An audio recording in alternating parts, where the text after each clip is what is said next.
Fear and Trembling is an influential philosophical work by Søren Kierkegaard, published in 1843 under the pseudonym Johannes de Silentio. The title is a reference to a line from Philippians chapter 2 verse 12. Kierkegaard wanted to understand the anxiety that must have been present in Abraham when God tested him, and said to him, "Take Isaac, your only son, whom you love, and go to the land of Moriah and offer him as a burnt offering on the mountain that I shall show you." Abraham had a choice to complete the task or to refuse to comply to God's orders. He resigned himself to the 3.5-day journey and to the loss of his son. He said nothing to Sarah, nothing to Eliezer, who, after all, could understand him, for did not the nature of temptation extract from him a pledge of silence? He split the firewood, he bound Isaac, he lit the fire, he drew the knife, because he kept everything to himself and chose not to reveal his feelings. He isolated himself as higher than the universal.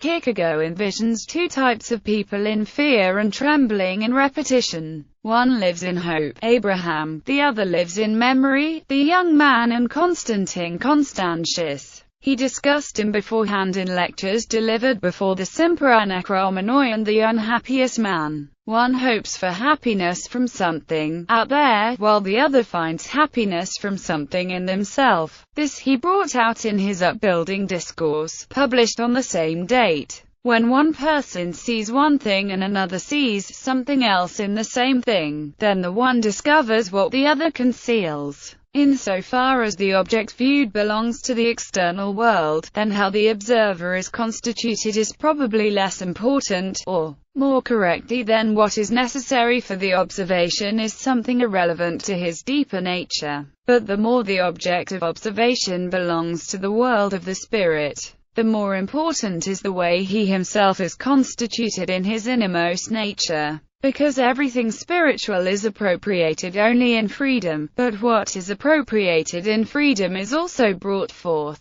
The difference, then, is not the external but the internal, and everything that makes a person impure and his observation impure comes from within. Søren Kierkegaard, 3 Upbuilding Discourses, 1843, Hong p. 5960. Kierkegaard says, "Infinite resignation is the last stage before faith, so anyone who has not made this movement does not have faith, for only in infinite resignation does an individual become conscious of his eternal validity, and only then can one speak of grasping existence by virtue of faith." He spoke about this kind of consciousness in an earlier book. There comes a moment in a person's life when immediacy is ripe, so to speak, and when the spirit requires a higher form, when it wants to lay hold of itself as spirit. As immediate spirit, a person is bound up with all the earthly life, and now spirit wants to gather itself together out of this dispersion, so to speak, and to transfigure itself in itself. The personality wants to become conscious in its eternal validity. If this does not happen, if the movement is halted, if it is repressed,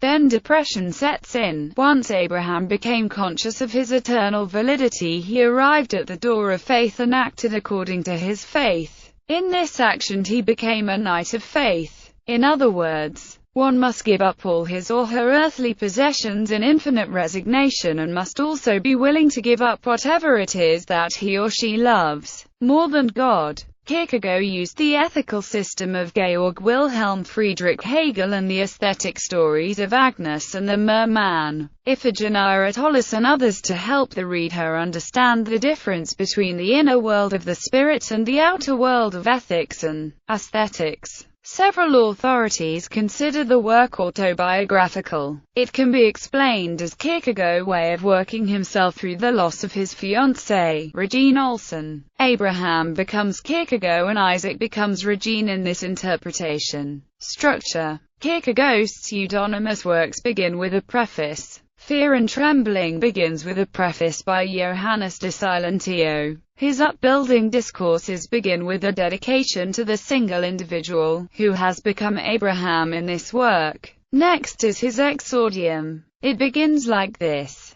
Once upon a time there was a man who as a child had heard that beautiful story of how God tempted Abraham and of how Abraham withstood the temptation, kept the faith, and, contrary to expectation, got a son a second time, and ends like this. That man was not an exegetical scholar. He did not know Hebrew. If he had known Hebrew, he perhaps would have easily understood the story of Abraham. The exordium is followed by the eulogy on Abraham. How did Abraham become the father of faith? Kierkegaard says, "No one who was great in the world will be forgotten, but everyone was great in his own way, and everyone in proportion to the greatness of that which he loved. He who loved himself became great by virtue of himself, and he who loved other men became great by his devotedness. But he who loved God became greatest of all. Everyone shall be remembered, but everyone became great in proportion to his expectancy. One became great by expecting the possible, another by expecting the eternal, but he who expected the impossible became greatest of all. Everyone shall be remembered, but everyone was great wholly in proportion to the magnitude of that with which he struggled. For he who struggled with the world became great by conquering the world, and he who struggled with himself became great by conquering himself. But he who struggled with God became greatest of all." Now he presents his problemata. Abraham has gained a prescriptive right to be a great man, so that what he does is great, and when another does the same thing it is a sin.